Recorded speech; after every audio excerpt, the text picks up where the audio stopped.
continuing on. There's also another thing that we get, which is the Prefectus Magnus. Now, usually turn order goes clockwise. Prefectus Magnus, on the other hand, goes anti-clockwise. How this What? works is, so turn order goes clockwise, but we have this card called the Prefectus Magnus that is anti-clockwise. So basically, from the first player will start their turn. This Prefectus Magnus at the start of the game will be on the last player, where whoever's the last player. Mm. So let's say if Steve is the last player, then Steve will have the Prefectus Magnus. So Hey, so Steve, the what's going next on? time, It's true. hey Stu, you gonna join in? Sorry to bother you. I just wonder if you've started already. No, Doing we're teach still right now. doing the teach. We're doing the Oh, teach. brilliant. Do you mind if I join? Yeah, sure. Yeah, Cool. sure. Awesome. Would you need a just teach so or you- no? No, I know this. Concordia. Yeah, Concordia. Yeah. Brilliant, yeah.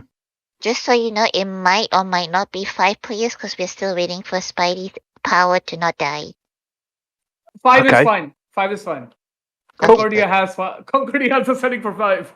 Oh, right, yeah, I know that. But is in terms of server, see if it's big enough or not. Oracle Beans. I'll quickly set up the server again. I don't think I've ever had more than 4 people in a server.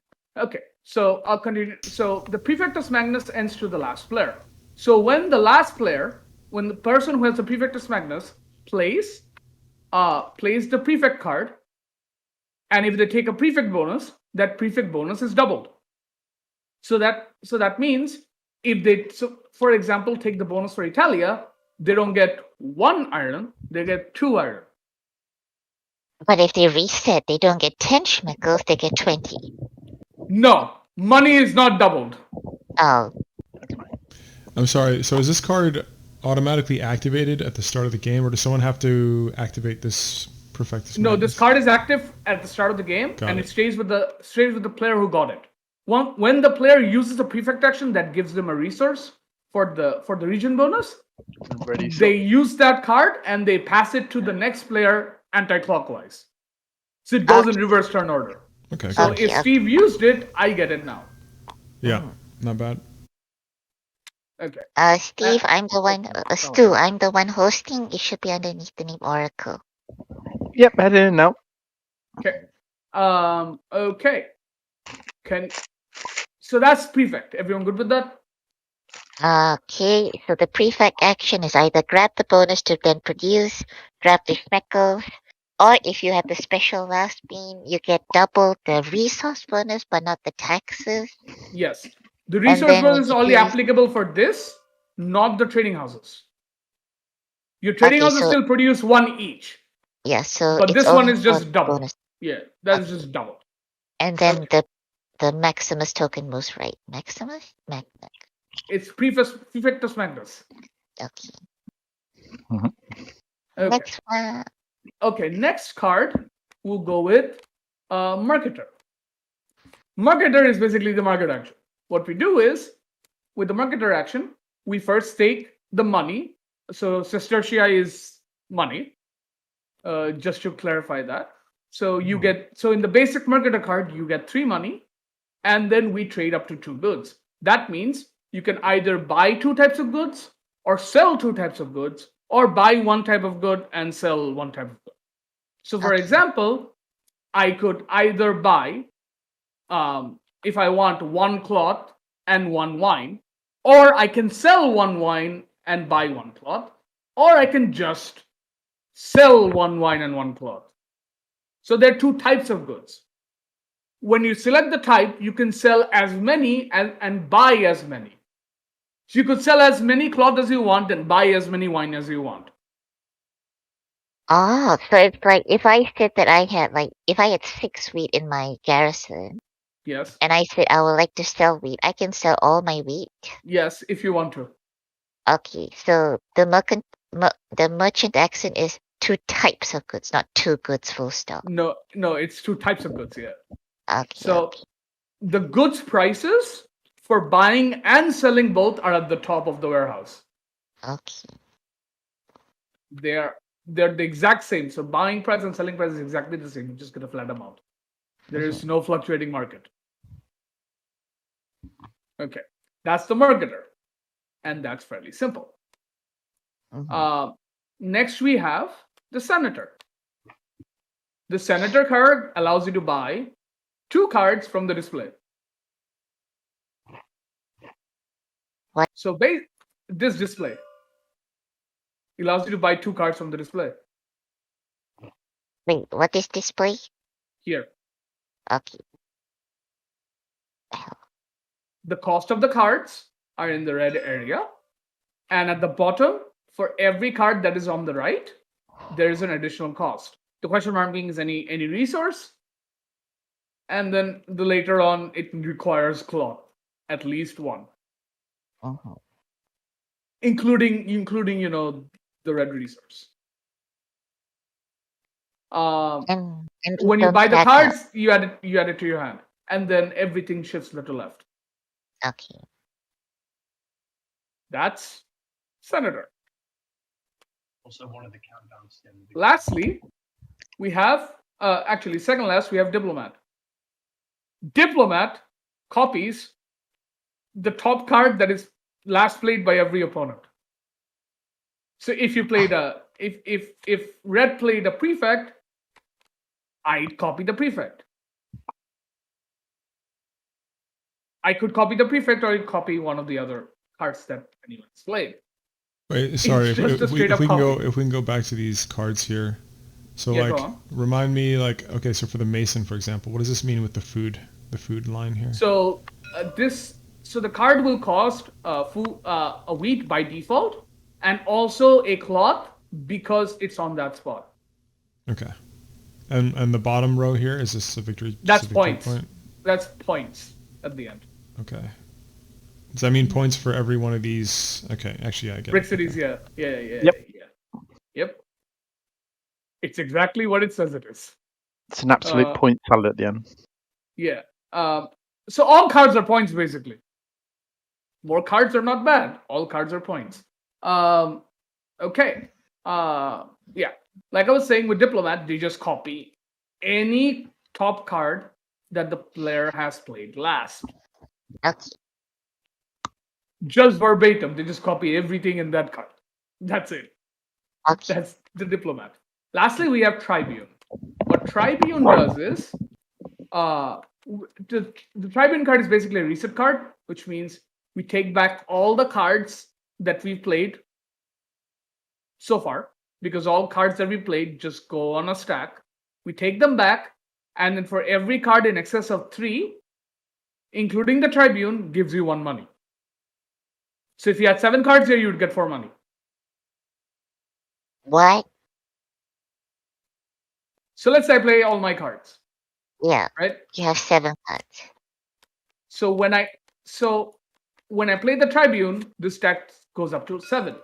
That means I take all the cards back to my hand, and I get 4 money because I get 1 money for every card that exceeds the number 3. Oh, so it's like So after you take 3 cards, every card you take from that point forward is 1 money each. okay. You get. You don't pay it, you get it. Okay. Also, if your warehouse has a wheat and a tool, you can spend those 2 resources in order to produce 1 colonist and 1 colonist only. You can choose which colonist. When you produce a colonist, they get added in Roma. All much, colonists produce. Go on. How much money do we start with? Sorry, probably the wrong time to ask that question. It depends on player order. Okay. So first player is 5, then 6, then 7, then 8. And it keeps increasing based on player number. But yeah. That makes sense because you can only have 1 unit on a path. The Yep. first player has so much choice. Yeah. Okay. So then lastly, I'll just go over how you get points. So whoever has the highest points wins in the game. We gain points based on the cards we have, cards we bought or had at the end of the game. So those cards will give us points. So we actually get points based on 6 gods on the cards. So they're Vesta, Jupiter, Saturnus, Mercurius, Mars, and Minerva. Vesta gives us points for money. So every 10 money you have, you get 1 point. Jupiter gives you points for every city you have in a non-brick area. Right? Where does it say non-brick? So beside It's in the rules. Okay, understand.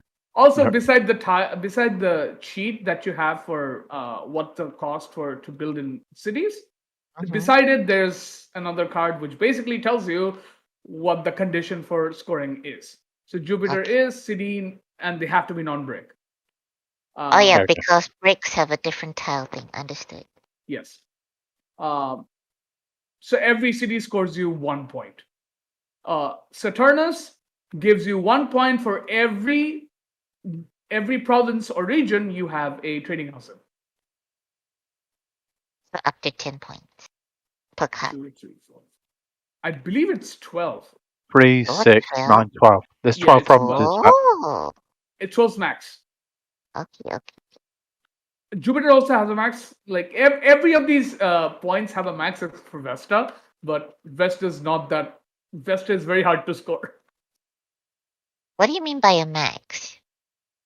Max means there's a limit to how much points you can get with one card maximum. So, for example, with one card of Saturnus, you can only get 12 points. There, you cannot have more than 12. Well, yeah, there's only 12 districts. Exactly, that's the max. But the Jupiter one, as an example, if you have a trading house in every single province, it's 12 points, and then you times it by the amount of cards you have of Jupiter. Yes. So it could be 12 times 2 if you don't get any more, or 12 times 3. So Wait, what? Yep. sorry, I jumped again. Okay, wait. Jupiter So in is... this scenario, if you had this scenario, right, you would be scoring, if you had one trading house in every region, you'd be scoring 24 points, 12 for each card. But is that Jupiter or is that Saturn? Saturnus, my bad, Saturnus. Yeah, because I thought Jupiter was per city. Oh yeah, apologies. Yeah. Saturnus. That's Okay. why it goes to But for the same for Jupiter, so if you had 10 trading houses, it'd be 10 times the amount of cards you have. So in this case, you have 2 cards, 20 points for that. Yep. And then you'd see how many Saturnus ones you have. Maybe you only have the one, you'd only get, and you were only in 5 places, you get 5 points. But if you had Okay, the second, understood. Okay. Now, Mercurius does the same. Mercurius gives you points for every different production city you have a trading house in. So again, there's only 6 of them. So with the Mercurius card, you can only get a maximum 12 points. Now, the reason I say 12 points is because each Mercurius card is 2 points each. So each card gives you 2 points by default. So it's number of cards multiplied by 2 multiplied by how many different production cities you have a trading house in. That's Mercurius. Mars. I'm sorry. Is this endgame scoring? I had a hard time. This is endgame keeping up. scoring. Okay. Endgame scoring. Endgame scoring. All right. Already endgame scoring. We don't score anything in the middle of the game. I wouldn't worry too much. I mean, as long as you just get trading houses in different As long places. as you get trading houses out, and as long as you have a different selection of cards, you'll score all right. Also, what was this card again? I completely forgot what this conversion was for again. This is for building trading houses in locations. Okay, so if you play the architect card, you still need to pay the costs here. Yes. Okay. Cool. Depending on where you're building, but yeah. All right. Different places, different costs. Okay. Okay. Then lastly, You realize that. Okay. Lastly, Minerva, right? Minerva gives us points based on the specific Minerva card. So I'll explain them at the end of the game. But they give you, so for example, this one would give you points for every trading house you have in an Iron City. That's it. So Minerva is very specialized. But yeah, other than that, yeah. Mars gives you points for every colonist you have out. Okay. So yeah, that's pretty much the game. I will do a reload. And then we'll start. How are you doing, Spidey? Did the power come back?